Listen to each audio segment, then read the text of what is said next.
Hello, welcome to HITC Sport Ally. Okay, right now I'm guessing that the last Premier League match week of games feels like a lifetime ago. Oh no, UEFA messed up the Champions League draw. Oh no, you owe us one Messi v Ronaldo match now. Oh no, Lewis Hamilton didn't win that car race against that other man because...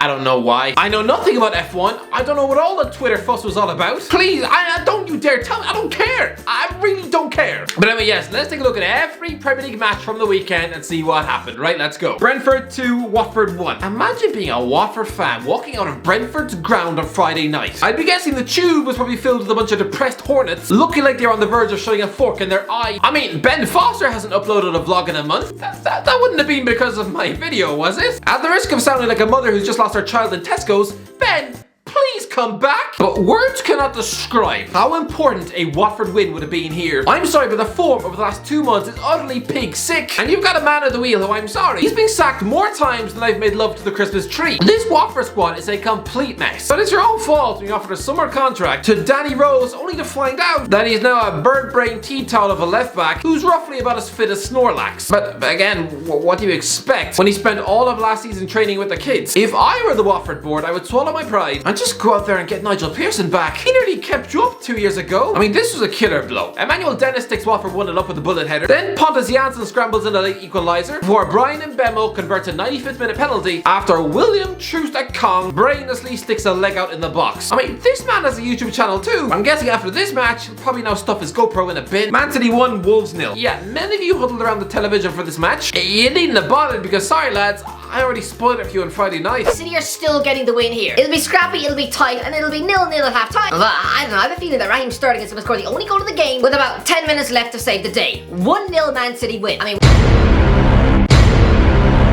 I'm sorry, when did I get good at predictions? Yeah, you all thought I scrambled egg for brains. Well, look at me now! I mean, to be fair, that was never a penalty. I'm sorry, the ball hits João Moutinho in the armpit. In what world does an armpit constitute a hand? Just what? Arsenal 3, Southampton 0. Again, who possibly saw this result coming? I'm gonna go for a pretty comfy 3-0 Arsenal win. Okay, this is just weird. I'm sorry, wasn't I supposed to be the worst predictor in the world? Wasn't I the opposite of a psychic? Well, what is this? Okay, I'm just gonna say it now. In the past, I've said that Mikel Arteta has the managerial experience of a stray cat, that he's just some young buck who's got the tactics of a bag of Skittles. Lads, I'm sorry. Put some respect on Mikel's name. In the last week, we have seen Arsenal fans scream almost to the point of getting blood failure in their neck, desperately trying to tell the world that Arteta is not good enough for Arsenal Football Club and that they need to upgrade.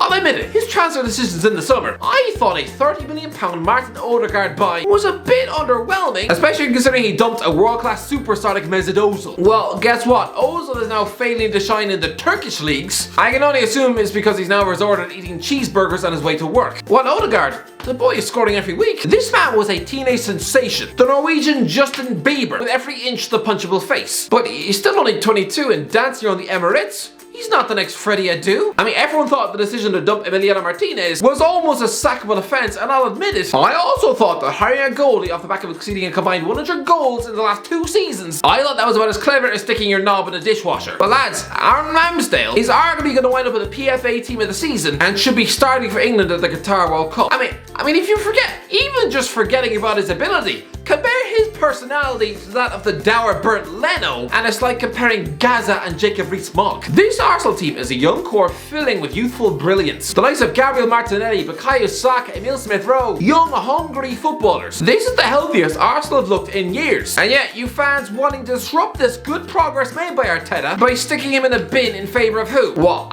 Brendan Rodgers on the verge of the Leicester sack? Who's consistently drowned in European competition? Who else? Graham Potter? What, you mean the hipster coach that hasn't won in 2 months? Roberto Martinez, the former Wigan coach for the Arsenal job? Christ, well, that's the equivalent of your own mother trying to fix you up in a date with your fat cousin. Just no! Anyway, Arsenal spanks Southampton 3-0, and the biggest compliment I can pay is that some of these goals was like watching Wenger ball. But one thing that needs to change is the captaincy. You cannot create a hungry, youthful side and then continue to let them be captained by some lazy, unmotivated 32-year-old man. Looking at Aubameyang leading this bunch of kids, it looks like the script of Oliver Twist, with Emile Smith-Rowe as Oliver and Aubameyang looking like that obvious obvious pervert Fagan. Ever since then, FA Cup final and his big fat contract, Aubameyang has very quickly turned into the Gabonese Adebayor. The Arsenal fans, they were always warned this man was a walking headache. I mean, clearly he's always regretted picking Gabon over France. And when he left Borussia Dortmund, he did so by calling the sporting director a clown on social media. But the Arsenal fans, they didn't want to believe this. But, well, guess what? After 2 years, you're finally finding out what he's really like. Apparently, he's just been dropped from the team for another disciplinary issue. I mean, some people think it's because he was late for a team meeting, because he was out getting a tattoo in Spain. I don't know what the reason is. I don't know whether he was late or whether he was caught taking a poo on Arteta's desk. Maybe he was caught eating cookies on the toilet. I don't know what it is, but the captain of Arsenal Football Club being left out of the team for his second disciplinary issue this year, this guy isn't an 18-year-old child. He is following in the footsteps of Patrick Vieira and Tony Adams. Start acting like it. Honestly, a young, vibrant Arsenal team and continue to persist with an out-of-sorts old man. Again, it's like if Simon Cowell had created One Direction and then chose to make Mr. Midlife Liam Gallagher the lead singer. I mean, he probably knocked them all out with a shovel before the working day was done. Honestly, give Kieran Tierney the captain's armband, because clearly it means about as much to Aubameyang as I do to my mum. Christ above, that was dark. But honestly, you dumped Ozil like a sweaty mini roll, so yeah, sell Aubameyang to Barcelona in January as a replacement for Sergio Aguero in the Europa League, and go out and sign a fresh, exciting young centre forward. I mean, the papers are suggesting Dominic Calvert-Lewin. I mean, if I was an Arsenal fan, I would rather eat Weetabix out of my cat's arse than pay £60 million for the modern day Peter Crouch. I think the club should sign an Everton striker though.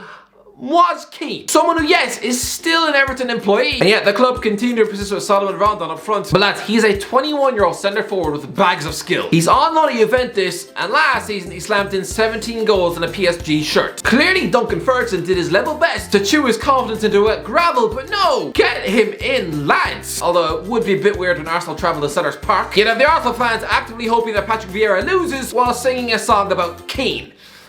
Might be a bit too weird. Liverpool 1, Aston Villa 0. I've already made my feelings pretty clear on this. Steven Gerrard standing in the opposing dugout at Anfield and actively trying to stop them winning a match. I'm sorry, don't fool anyone, Stevie G. We all know that within 30 seconds of finishing your post-match interview, you then went to have a private dance in the toilet. This man didn't want Aston Villa to grab a win at Anfield, depriving them of a precious 3 points in the title race. No, let's be honest, after 5 straight defeats, I think we can all accept that Villa's European ambitions have already been thrown off a bridge. I mean, this season, it's all about staying in the division. Villa, they could afford to sacrifice 3 points here. It's not going to matter. I'm pretty sure Gerrard would rather see Liverpool lift the Premier League title than see Villa finish 12th as opposed to 14th. So you're not fooling anyone, Stevie. I know for a fact that if Ollie Watkins had snatched a last-minute winner, you'd have probably drove back to Birmingham, choosing to take out your anger by driving over people's cats. Okay, I don't know that for a fact. I'm just guessing. At the very least, I'd imagine that watching Match of the Day, after watching you help Liverpool lose a football match, it'd be like watching a home video of you punching your granny in the teeth. Just know, as for Liverpool, yes, this was a scrappy game, settled by a Mo Salah penalty, his 15th converted spot kick in a row. Christ above, that man has blue blood running through his veins. The Egyptian Matt Letizia. Chelsea 3 Leeds 2. If you're a Chelsea fan, you should be worried. This sort of patchy form reminds me of when Luis Felipe Scolari was at Chelsea. You know, back when Gavin Stacey was on the air, Alexandra Berger just won the X Factor, and Tiger Woods still had a happy marriage with his wife. Chelsea were undergoing a pretty ugly run of form and needed 2 goals in the last 2 minutes to beat Stoke City 2-1 at home. It's this sort of scrappy last-minute win which isn't fooling anyone. It's about as convincing as Will Smith's self-esteem. And sure enough, within a month, Scolari had lost his job. Listen, I'm not saying Thomas Tuchel will be tossed on a bonfire next month, but I am saying that this win papers over nothing. Aside from that 3-0 win at Leicester in late November, then the champions of Europe have been mostly utter wet pards since Halloween, failing to beat Burnley and Man United at home, a sloppy win over Watford, a defeat to West Ham, a 3-3 draw in Russia, and here, you are 15 seconds away from failing to beat Leeds at home. Because make no mistake about it, Leeds have been an injury hit, stale shadow of an outfit drowning in second season syndrome. And yet Rafinha sticks them 1-0 up with a penalty. Yes, Mason Mount spanks in an equaliser, but I'm sorry, you needed Antonio Rudiger to win your 2 spot kicks. He's not going to do that every match. Great moment for the 19-year-old Scouser centre forward Joe Gelhardt, who scruffed in a late equaliser for Leeds. So great moment for him, but honestly, if this Chelsea form continues until May, then I wouldn't be surprised to see Tuchel get the boot. And if anyone thinks that would be a harsh decision, I'm sorry, does nobody remember what happened to Carlo Ancelotti? Leicester 4, Newcastle 0. 4-0, a 4-0 defeat to an out-of-form Leicester, who had Jamie Vardy sitting on the bench. Eddie Howe has a massive job in his hands, because this Newcastle defence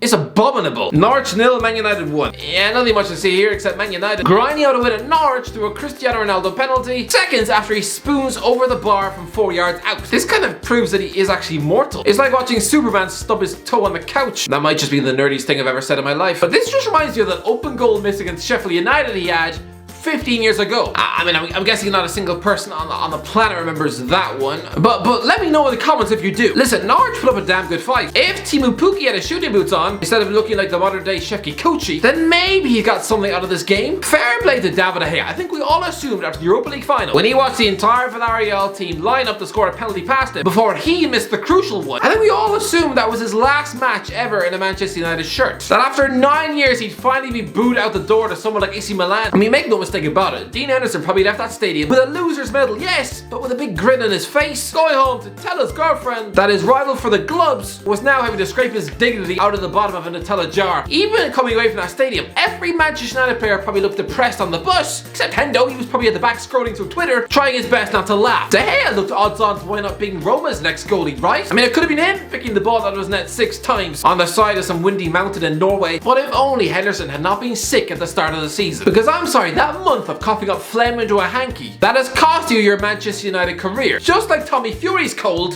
that has cost you millions in the bank. Because you've allowed De Gea to get his confidence back, and he's now showing the sort of form that made him the best goalie in the world. And now Henderson has just been linked with a loan move to Ajax. The poor fella must feel like biting off his own thumb. Crystal Palace 3, Everton 1. Rafa Benitez is getting dumped by Everton. I'm sorry, but he is. I mean, did you really think that last minute winning goal against Arsenal on Monday night would have fixed all the problems? I'm sorry, did Ole Gunnar Solskjaer overseeing a 3-0 win at Tottenham allow him to keep his job longer than a month? No, this is the first time Everton have lost at Sellers Park since 1994. But I'm sorry, that's what happens when you force your manager to do his summer shopping out the back of some Tesco bins. Listen, Conor Gallagher ran the show, spanking in 2 goals, but oh no. Chelsea need to recall Conor Gallagher ASAP! No.